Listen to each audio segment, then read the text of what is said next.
Thomas Edison को school के लोगों ने कहा कि ये पागल बच्चा है, हम नहीं झेल पाएंगे इसको, स्कूल से निकाल दिया उसको। उसकी माँ बड़ी समझदार थी, तो बच्चे को माँ लेके आई घर। बच्चे ने पूछा, मम्मी मैं स्कूल नहीं जाऊंगा कल से? तो बोली, हाँ बेटा। क्यों? तो उसने कहा, प्रिंसिपल कह रहे थे कि बाकी बच्चे तुम्हारे साथ चल नहीं पाएंगे। बात तो सही बोली, पर दूसरे तरीके से बोली।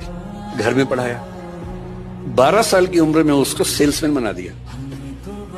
14 साल की उम्र में वो टेलीकॉम ऑपरेटर बना पहली बार। जिज्ञासा पैदा हुई, रिसर्च करने लगा।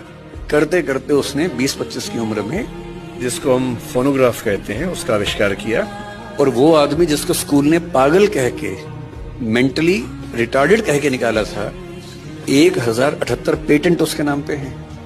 ये वो बच्चा था, क्योंकि उसको स्ट्रगल मिली। जिसको स्ट्रगल नहीं मिलेगी, कोई खास तीर नहीं मार पाएगा। सही बात है।